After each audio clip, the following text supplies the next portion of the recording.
What's up, PTB Nation? Welcome to episode 36 of Parking the Bus. It is the Parking the Bus podcast, and we are back after a little while. That's right, it has been just a little while. How is everybody doing tonight? It is Friday night, and it is time for some podcasting, isn't it? It has been, I think, 2 weeks since I've had a Parking the Bus episode. That's because the Portuguese League wrapped up last week, and I was super busy watching matches and getting things ready for Mr. Benfica to close out the season. I got probably 3 to 4 episodes left this season, and that's it for Mr. Benfica. But it was a big week. I had the final match of the season, had the final match of the women's season, and then the cup final to watch. Tons going on, not to mention getting ready because as you see at the bottom of your screen, it's scrolling and it's going to show in just a moment for those of you watching live, wherever you're watching right now, whether you're watching on the PTB Media Network's YouTube channel or on the Parking the Bus Twitter page through Periscope. You can see there it says Euro 2020 is 14 days away, basically 13 now because it is the end of the day. It is Friday night, and we will be into Euro 2020 in 2 weeks, ladies and gentlemen.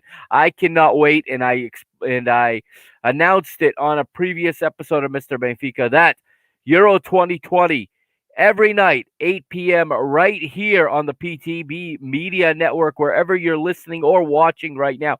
Every night, I will be dropping a daily podcast episode throughout the entire tournament. How am I going to do it? I don't friggin' know. I have no idea how I'm going to pull off, I think, 26 nights of podcasts in 30 days, but I'm going to do it by hook or by crook. One way or another, it is going to get done because Euro 2020 is here. Yes, I know it's 2021, but Euro 2020 is here. And I'm happy. You know why? Because it is Memorial Day weekend here in the United States of America and here in the Commonwealth of Massachusetts, a place I'm not that fond of, even though I've born and raised here. In about 3 hours, we are open for business, people. That's right. The state is open starting tomorrow, starting May the 29th. Throw those masks away. It is time to get back to real life. Time to get back to normal, the real normal, not the new normal. And I am psyched. So you are getting a happy version of the Mister tonight here on the Parking the Bus podcast. But the match we're talking about the 2021 Europa League final, which was played just a few nights ago in Gdansk, Poland. And it was, well, for those of you that know, I once upon a time was a Manchester United supporter. I still consider myself one, but I'm very disenchanted with Manchester United.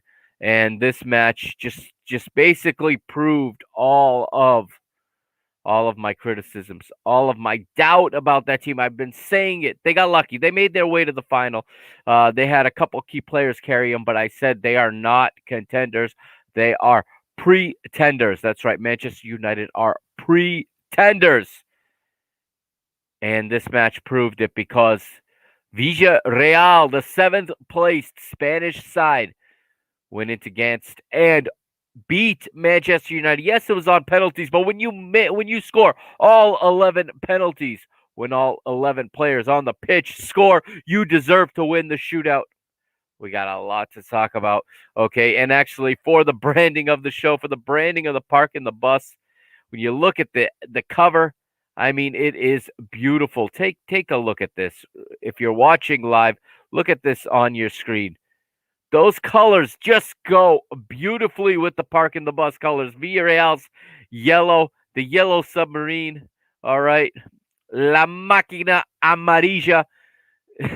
The colors just go great with the black and yellow of the Park and the Bus podcast. And, well, the better team won. That's all there is to it. I'll get into it when we get back. We're going to take a quick little break here so I can have a swig of water here and I can collect myself. and we can get into this match. That's all we're talking about tonight, all right? Yes, the European Champions League, the UEFA Champions League final is about, 17 hours away right now. And there's a lot of excitement building. But you know what? The Europa League is always a top notch final. I enjoyed this one. So we'll go through it and I'll tell you what I think. And as you can imagine, I got something to say about Manchester United before it is over.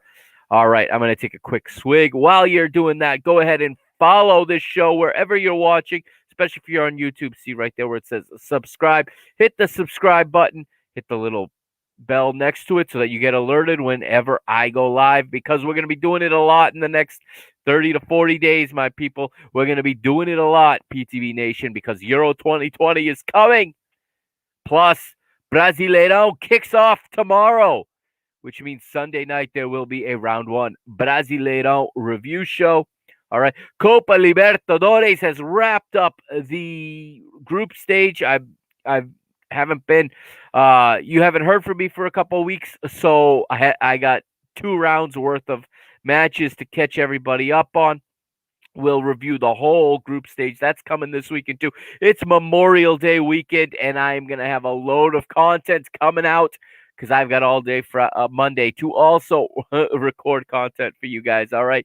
I am just laying back. I am psyched. I cannot wait. All right. I'll be right back. Go ahead over to Twitter and follow at PTB_media. Do the same at Instagram at PTB_media. And if you're using Facebook, if you like Facebook, just search Parking the Bus. I'm right there. All right, when you see that black and white picture of the great Johan Cruyff, that's the page. Click on it, all right? Follow it so that you can keep up to tabs with everything going on with the Parking the Bus Network, okay? The PTB Media Network, the Parking the Bus podcast.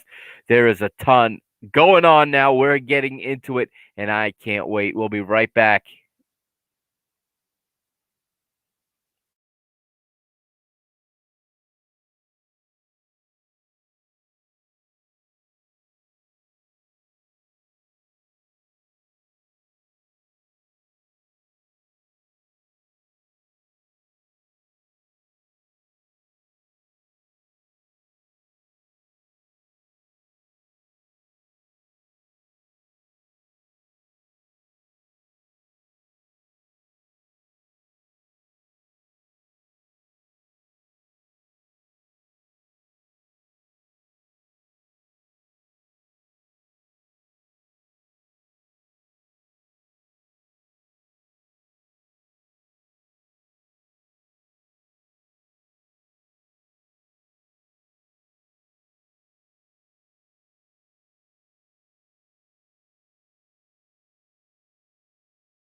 And welcome back to Parking the Bus, episode 36.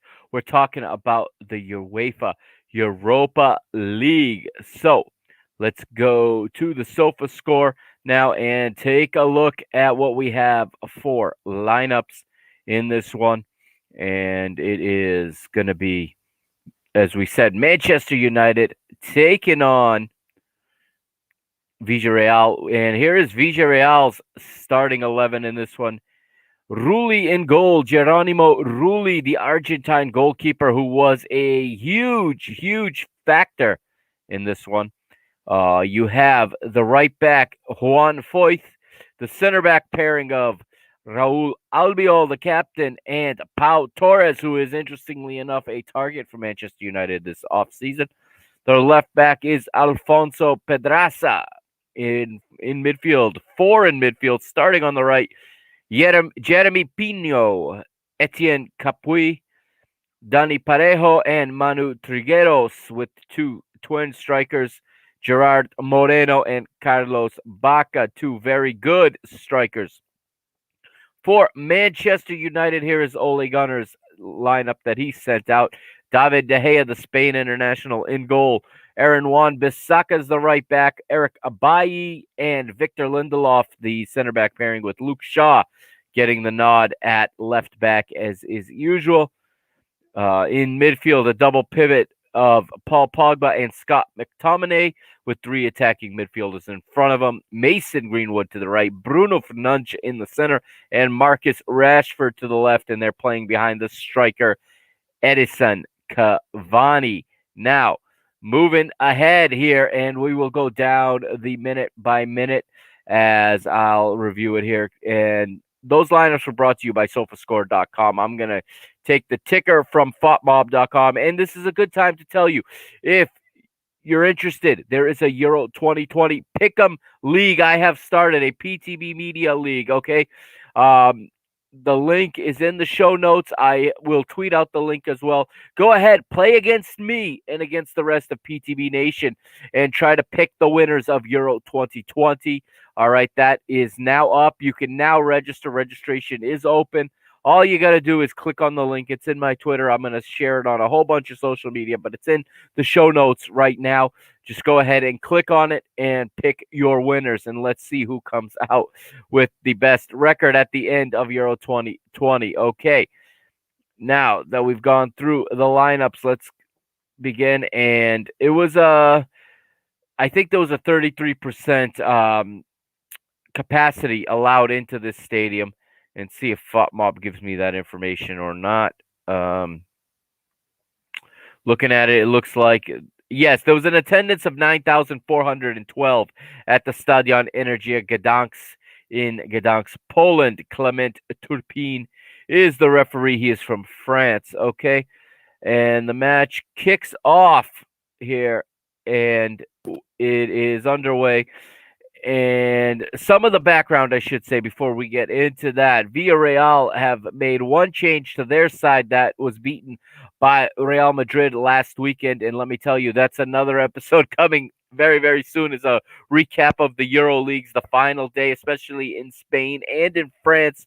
What an end to the season it was there. But Villarreal finished their season against Real Madrid, and on the final day, Foyth comes into the back line to replace Gaspar at right back, which sees the latter drop to the bench. Unai Emery is a legend in this competition.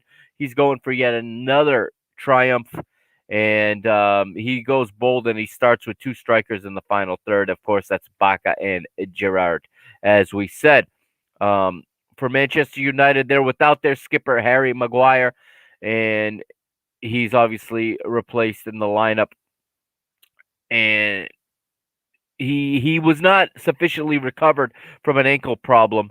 Okay, and then Bailey would come in and fill in for him. The Ivorian is the only player to retain his spot from the win at the previous weekend at Wolves. Okay, so Manchester United rested just about everybody in their final league game because they had already secured second place, whereas Villarreal were playing for seventh to hold on to try to either get to next year's Europa League or next year's Europa Conference League, which will be a new competition that's going to be debuting next season that I'm actually pretty psyched for. When you break it down and you see what it's going to look like, it's actually a lot more exciting than it sounds.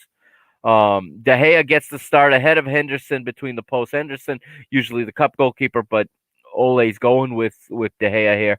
And Wan-Bissaka, Shaw, and Lindelof all return to the back four. Pogba and McTominay, like we said, are playing in front of him. And there's really no surprises outside of that in this Manchester United lineup.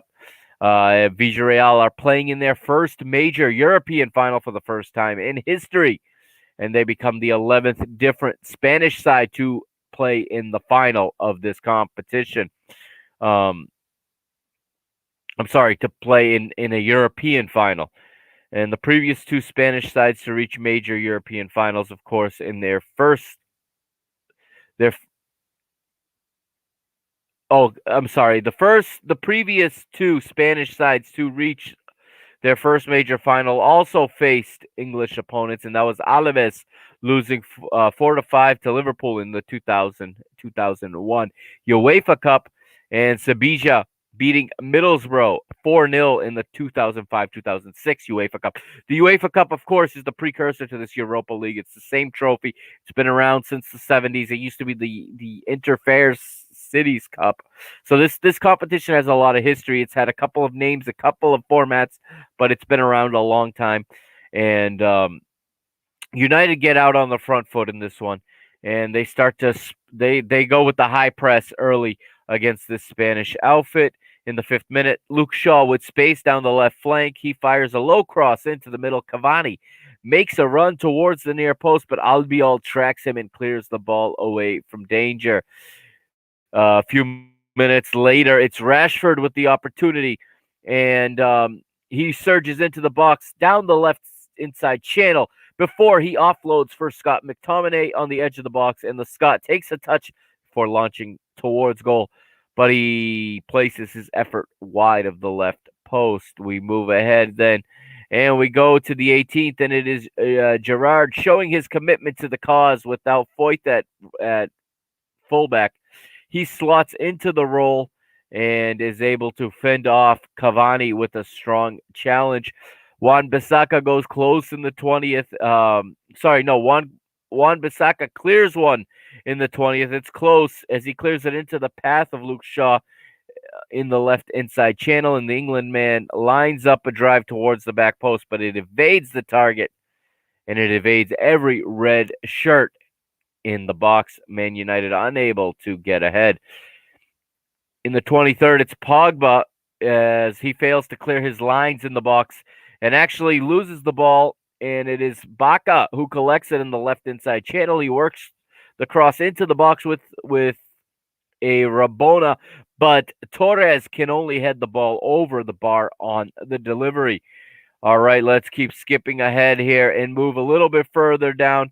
In the 28th minute, Cavani brings down Parejo in the United half, and Villarreal have a free kick in a useful position. And the Spanish side will take the lead off of this as Parejo floats a pinpoint delivery from the left flank with his right foot from this free kick, this fortunate free kick, or this fortunately placed free kick, and Gerrard will pull away from, or Gerrard, I should say, pulls away from the United defense and has a free strike at goal. He does not disappoint, placing his effort beyond the reach of David De Gea into the right corner. It is Gerard Moreno with the goal, and it is 1-0 to the side from the Valencia community. The Valencian autonomous region of Spain, and Parejo with a beautiful assist on the play, and the Yellow Submarine takes the lead over the Red Devils in the minute number 29. Gerard is the first player to score 30-plus goals for Villarreal in a single season in all competitions since Italian-American Giuseppe Rossi scored 32 in 2010-2011.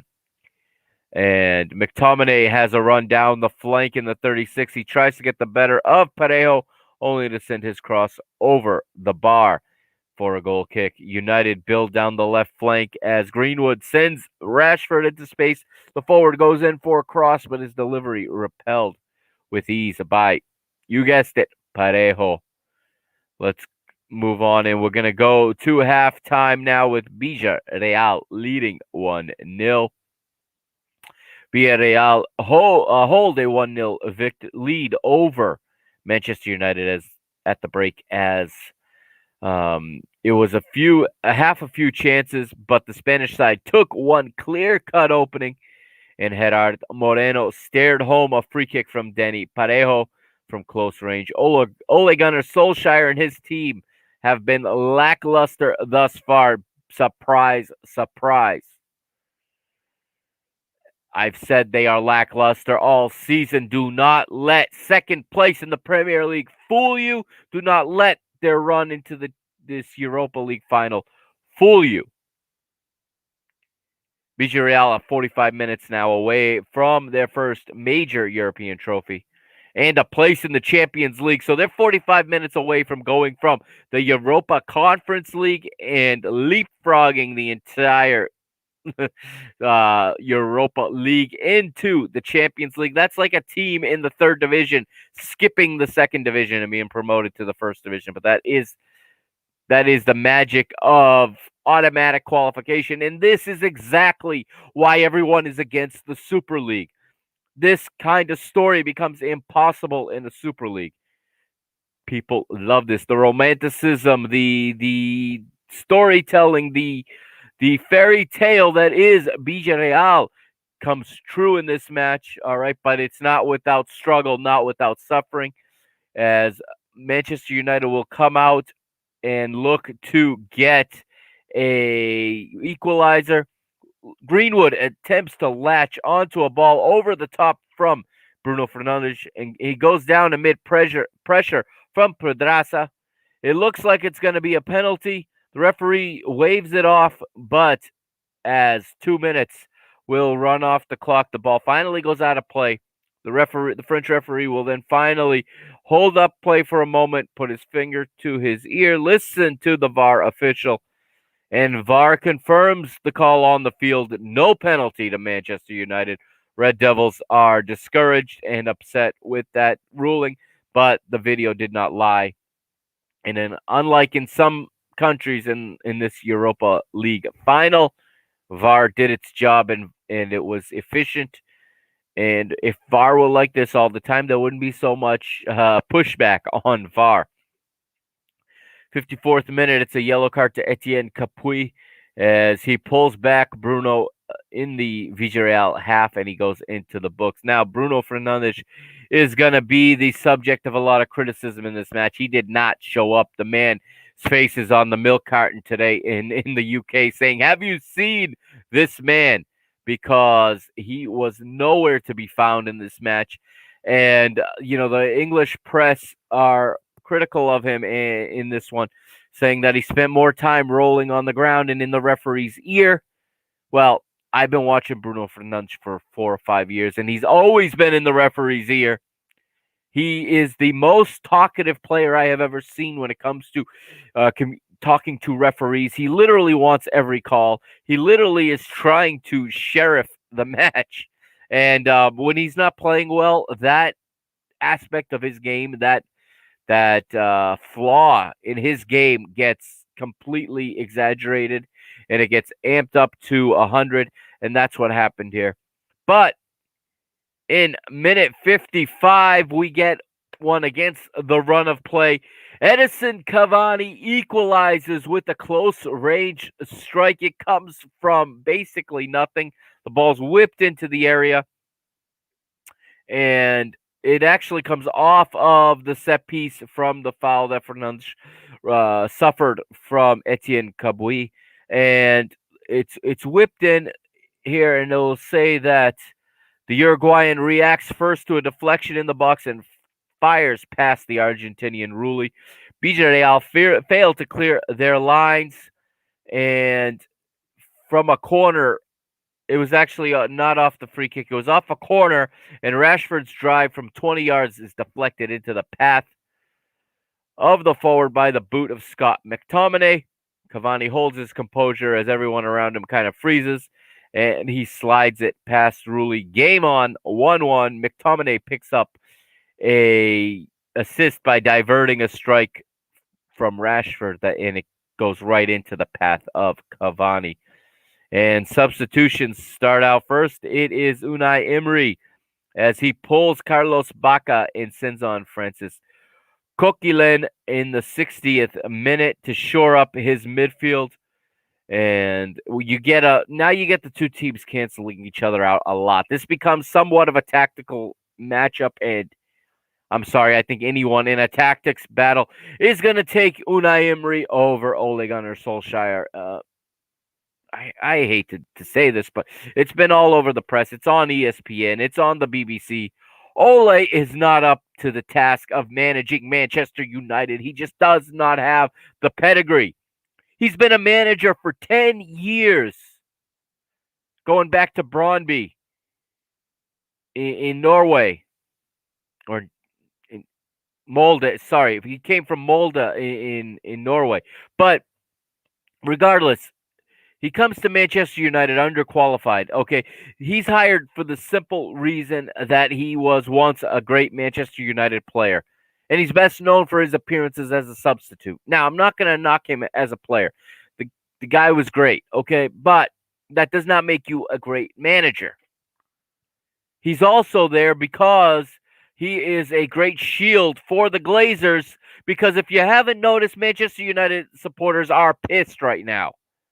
They are fighting back. They are getting matches postponed because they are causing havoc. They are interrupting the business flow of Manchester United because that is the only way that their voices will be heard by the family that owns this team, the oligarchs, the American oligarchs. You know, Malcolm Glazer, Joel Glazer, Avram Glazer, the Glazer family, okay? They're too busy in Florida all the time. They haven't been to Old Trafford in a decade. And they put this guy managing the team because he's loyal to them, because he's not like Jose. He's not going to speak out. He's not going to criticize. He's not going to ask for players. He's going to take whatever lot you give him. That can only take you so far. Do you want to be the Manchester United you used to be, or do you want to be the new, I don't know, Everton? Do you want to be the new, I don't even want to say Tottenham, because Tottenham are even more ambitious than Manchester United are right now. Maybe it doesn't show on the table, but look at the difference in the players that Tottenham have tried to bring in the past 5 years versus United. Now, United have an expensive payroll, don't get me wrong, but do they go get what they need?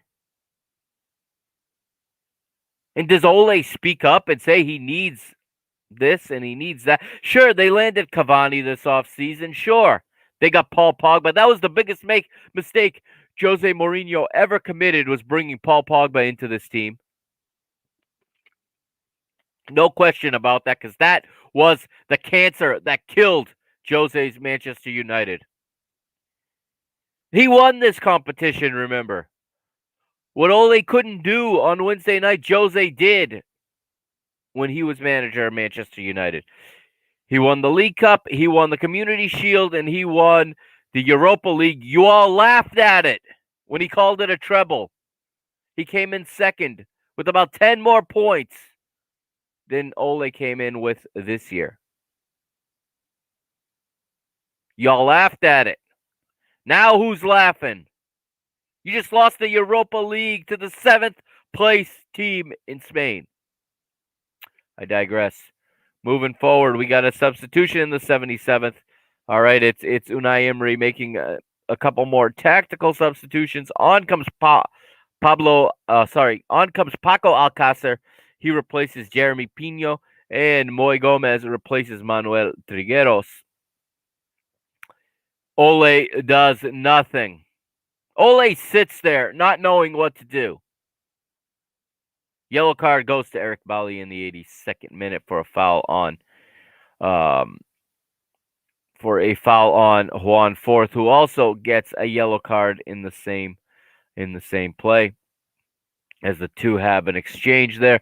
86th minute, and Fernandes clips a free kick into the box from the left flank, but McTominay is forced to turn away from goal before teeing up for Rashford. However, the strike from the England international travels harmlessly away from goal. Another substitution, another tactical substitution, another move on the chessboard by Unai Emery in the 88th minute. Alberto Moreno replaces Alfonso Pedraza. And Mario Gaspar comes on for Juan Foyth. Ole does nothing. Extra time. Ole does nothing. Neither team look very much like they're going to get a winner here in extra time. And in the 100th minute, finally Ole does something. On comes Fred. Off comes Mason Greenwood. McTominay has a couple touches in the opposition's box. He has 8 touches in the match in the opposition's box, but still very little to show for it. Okay, he does, redirect that assist to Cavani, but the first half of extra time ends 1-1. Little to talk about.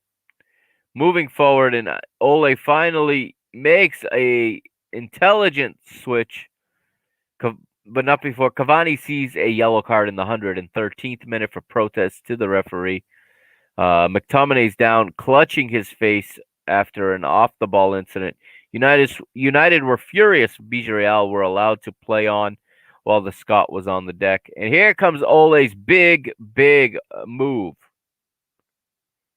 On comes Axel Twanzibi. Off comes Eric Bali. Okay. I'm guessing Bali wants nothing to do with the penalty shootout.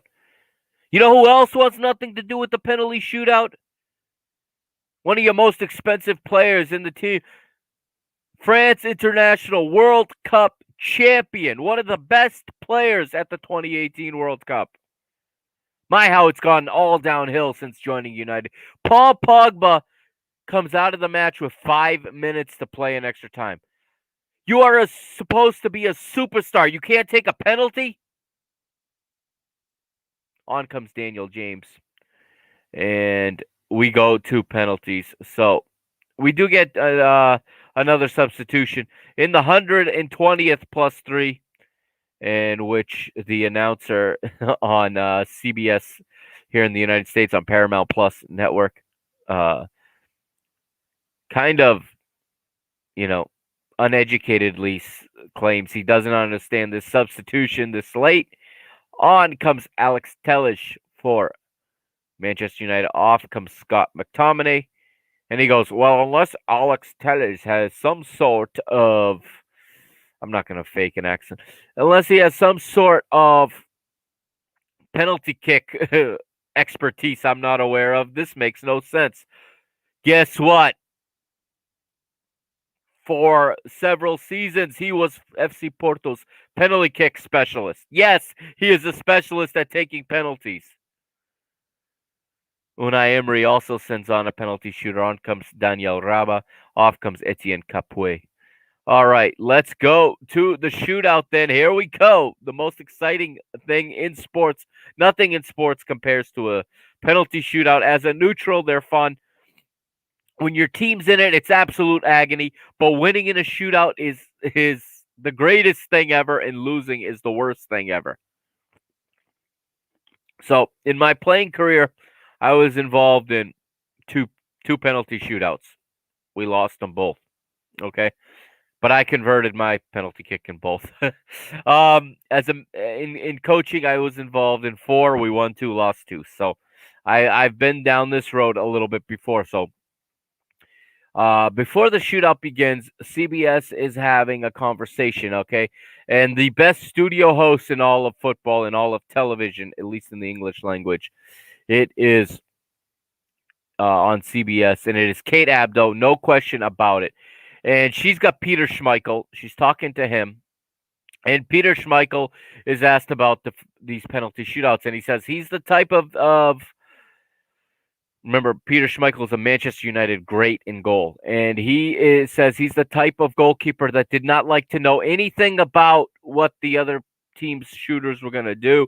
He wanted to do his own thing because he felt he was in complete control if he decided. And he said every time he went to this is insane to come from a great goalkeeper, one of the greatest of all time, to play the position. However, this is an idiotic, I hate to say this, an idiotic approach to a penalty shootout. He said he would always dive left once, right once, and then left 3 times. I can't imagine he was in too many penalty shootouts, because that pattern should have been figured out quickly. Of course, in the 90s, they probably didn't look at it that closely. And Kate quickly is like, "Well, we've got Robert Green on the call in the stadium. Can we get to Robert Green? Robert Green's a former England goalkeeper, former Norwich and West Ham goalkeeper, okay? And actually, I know him. I know who he is because he was my goalkeeper in FIFA as a kid. I made quite a run with Norwich. Took Norwich to the Champions League final on FIFA, like FIFA, I don't know, '08 or something like that. And I had Robert Green in goal. So, and Robert Green is asked by Kate Abdo, "We just heard Peter's approach to the penalty shootout. Were you like that too?" He says, "Absolutely not. I'm the complete opposite." He goes, "I wanted to know everything from where the players' eyes tend to look. I wanted to know where the players' hips are going to turn.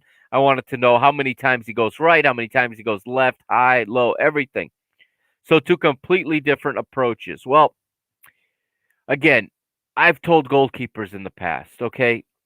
Goalkeepers, every goalkeeper has a side they prefer to dive to, okay?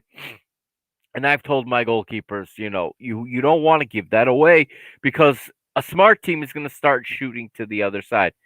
In this match, these two goalkeepers gave it away, and that didn't change anything about the way the kickers took the penalty kicks. Now, granted, they were all very well taken.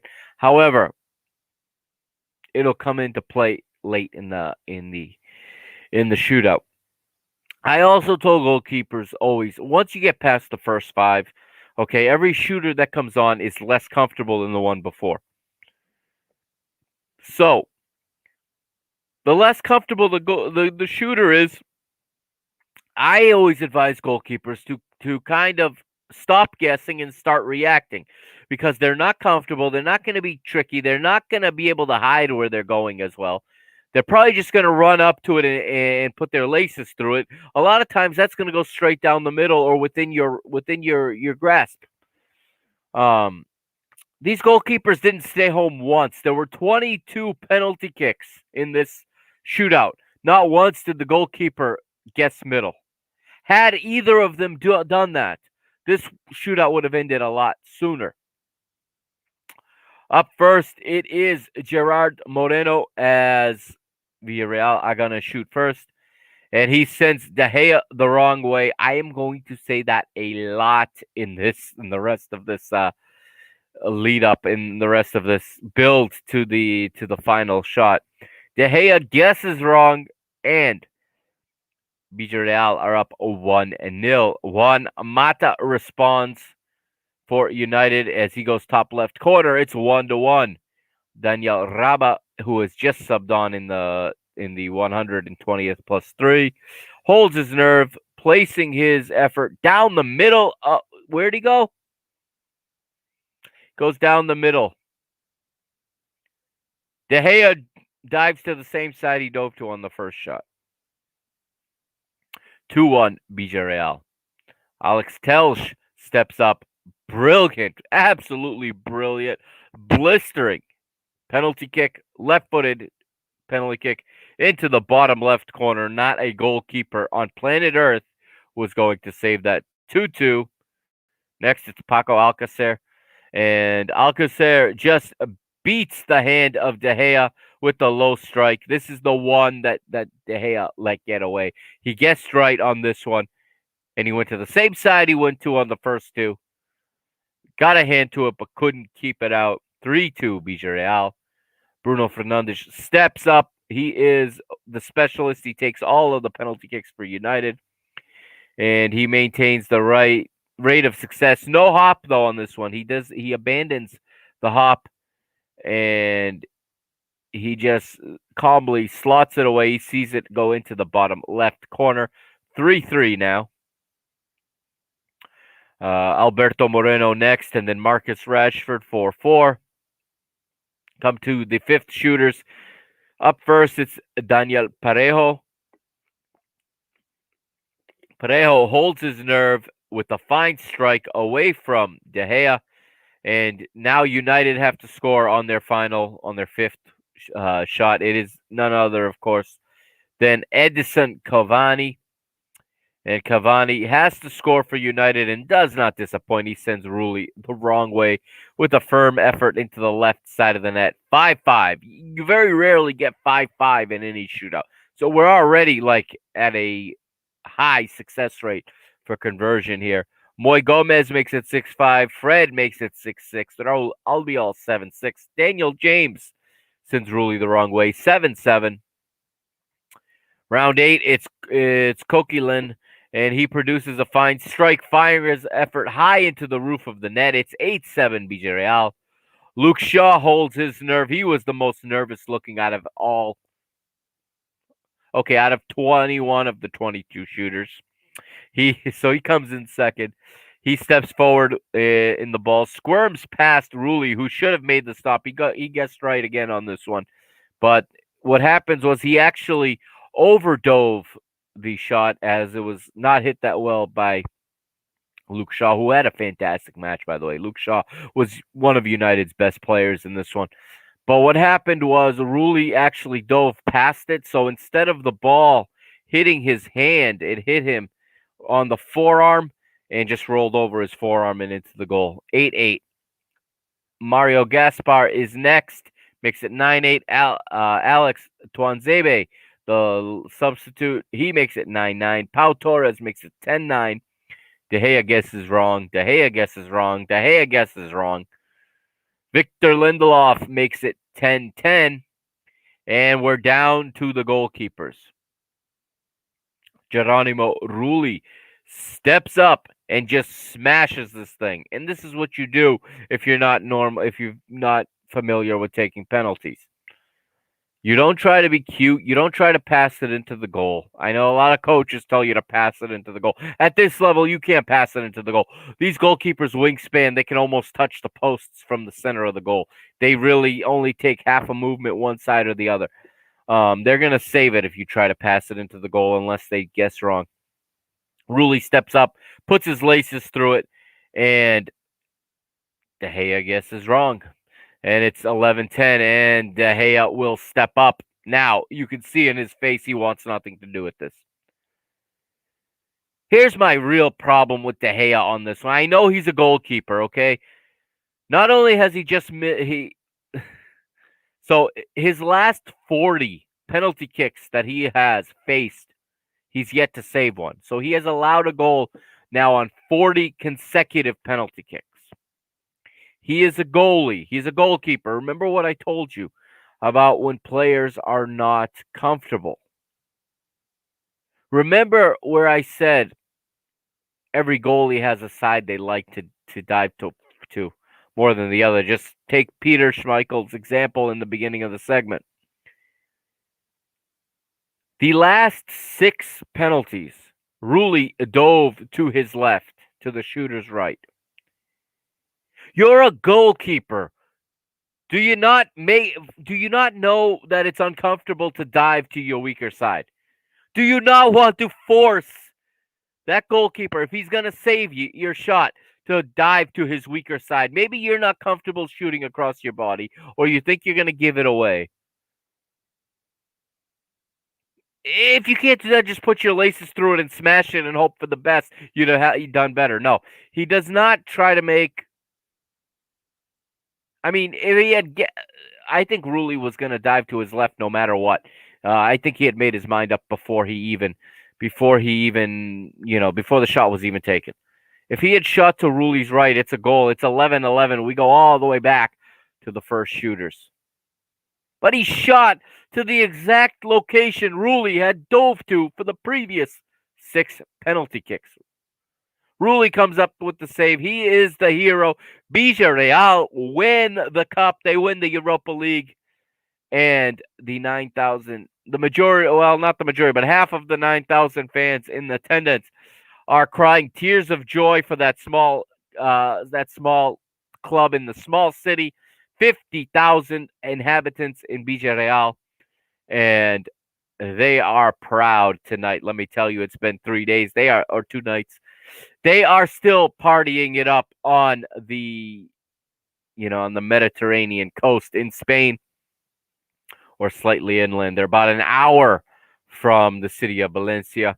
And What an accomplishment for Unai Emery. And it's just an amazing feat that he's been able to do in this competition. After after 11 rounds, 22 penalty kicks, Villarreal will win 11-10 on penalties. And let's take a look at Unai Emery for a moment here and just look at his career in his trophy case. He has won with, I believe now, four Europa Leagues with three different clubs, if I'm not mistaken. No, he's won four with two different clubs. Excuse me. He did not win a Europa League title with Valencia. That was Rafa Benitez, but he won three with Sevilla, and now he won one with Villarreal. Of course, he also got to a final with Arsenal. Anyone that can get Arsenal to a final in Europe, that is an accomplishment. And the pundits have said that he's a better coach when coaching in his native language. He gets his ideas across much better. And he is much more successful in Spain than he was at Arsenal, for example. Though he speaks good English. And I can understand that because having coached in the past, I have had to use different languages, okay? I've had to use Portuguese. I've had to use Spanish. Okay, I know enough of the. I'm fluent in Portuguese, but I know enough Spanish. I'm almost fluent in Spanish. I'm not completely fluent. And understanding the different slang is very difficult for me. But in terms of coaching a football match, I know a lot of the expressions. But you still just don't express yourself the exact way you want to. You don't quite, you know, make things as clear as you do in your native language, which for me now at this stage of my life is English. Maybe when I was 4 years old, it wasn't my first language. Today it is. And hats off to Villarreal. Let's take a look at some stats real quick. United 60% of possession. They had 14 shots to Villarreal's 12. 10 chances created for United, 11 for Villarreal, each with one big chance. United connected 595 passes in this match for an 86% efficiency rate.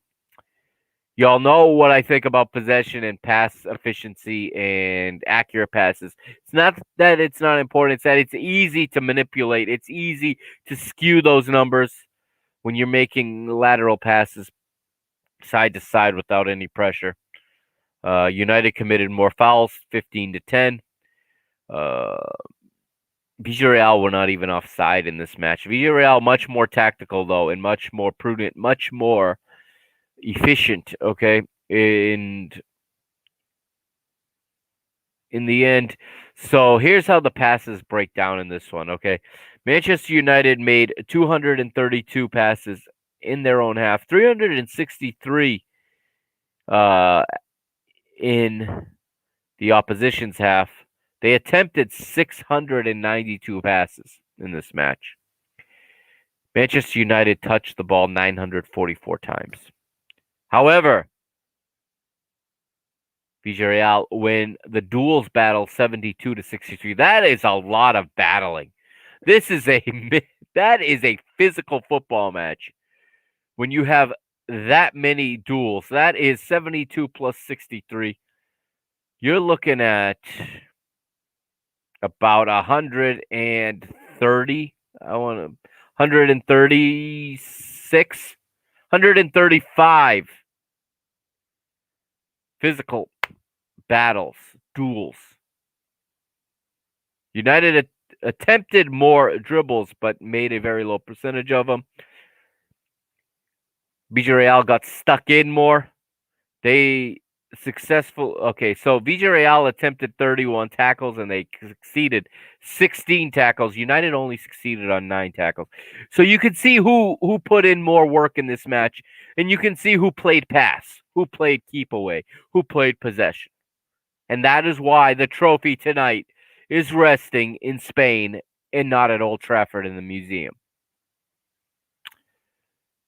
United are not as good as their record would say. Again, they need a manager. I'm not the only one saying this. It was all over ESPN FC. Craig Burley said it, that this guy is not a manager.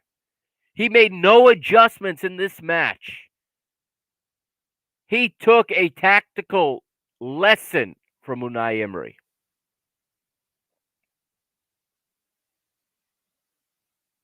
Why is he there? Because he was a great player? I mean, Eric Cantona was a great player. You're going to have him manage?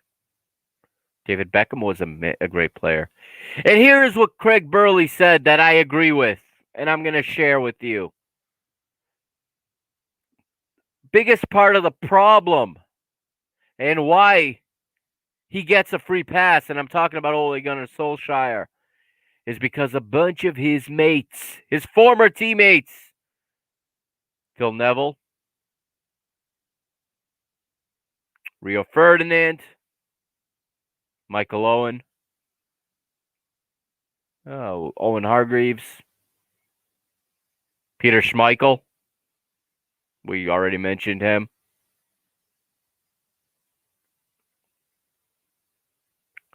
are in the media. They do not ask the tough questions of their boy, of their homie. They're afraid to challenge him. They're afraid to criticize him. I think there's too many ex-players in the media. If they're not going to be critical of their homies, they have no business being in the media. They have no business being there. If you're not going to do your job and you're going to protect your friends, protect your homeboys, you're in the wrong line of work. On the flip side, you got guys like Jamie Carragher, Michael Richards. These guys criticize their teammates if they have to. They're not afraid to criticize their former manager. They're not afraid to criticize Steven Gerrard, for example. That's a former teammate and close mate of Jamie Carragher.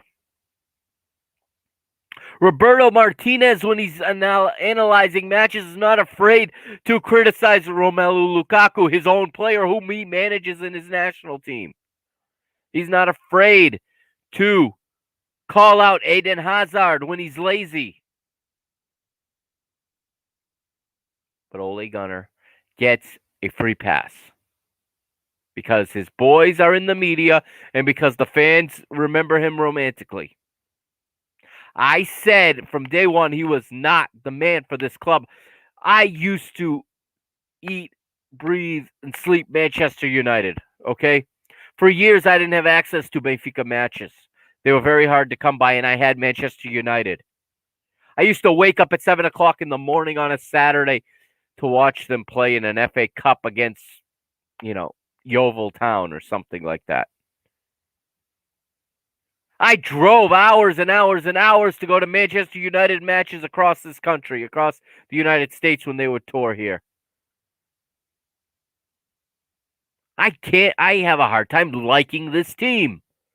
When what they put on the pitch is so hard to like. I said, first of all, when they fired Jose, okay, I thought it was a mistake. He was taking a step back, but he had taken 3 steps forward when he started. But when he was gone, I said at that time, okay, Ole finishes the season, then go get a proper manager. And I said this to people. I said this guy in Germany, Julian Nagelsmann, is the guy to go get. Guess what? That ship has sunk. He's gone to Bayern Munich now. You had, 3 seasons? You had 3 seasons to get that guy signed, to draw him away from Germany. He was at RB Leipzig. He was at Hoffenheim before that. You could have had him. Now, if you ever get him, you're going to pay the big money, which the Glazers are not willing to do. The Glazers Our absentee owners, they sit back. They don't go to the stadium. I just said they haven't been to Old Trafford in a decade. The club has lost its identity. They used to be winners. They used to be fighters. Now look at it. All right. I've been going on and on for about an hour now. I hope you guys uh, enjoyed my viewpoints. You don't have to agree with me, obviously. And disagreement is always welcomed here on the Parking the Bus podcast and always welcomed on the PTB Media Network. Thoughts, concerns, criticisms, feel free to shoot them to me at on email at ptbmedianetwork@gmail.com or hit me up on Twitter and Instagram. Slide me a DM, whatever you want to do. Hit my inbox on Twitter. It's at PTB_media. You see it right there on your screen. Okay, lots of content coming up this weekend. Like I said, tomorrow's Champions League final. I'll have a review of that in a couple days. But also, Copa Libertadores match day 6. Brasileirão round 1. I cannot wait. It's starting off with a bang, an absolute bang on Sunday. 3 o'clock Eastern time on Paramount Plus. Flamengo versus Palmeiras, the defending Brazilian champion versus the defending Libertadores champion and the defending Copa do Brasil champion. The last 2 Copa Libertadores winners. These 2 teams have cleaned up the trophy case in the last 3 seasons. They're squaring off Sunday at 3 o'clock on Paramount Plus. I cannot wait. Plus 9 other matches. So stay tuned for that. And don't forget,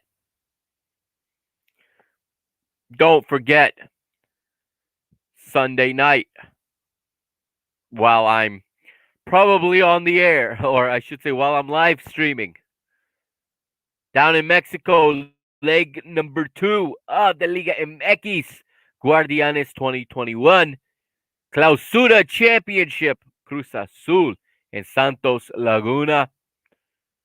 It's on 2DNA. Okay, check your local listings. But when that's up, I'll have a review of that as well. I love Liga MX.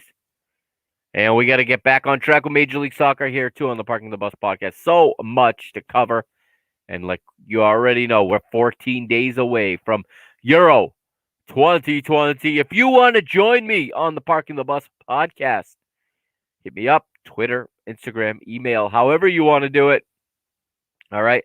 I'll bring you on. I'm looking for people to be correspondents of there's 24 teams in the tournament. You want to cover one of them, you tell me, okay?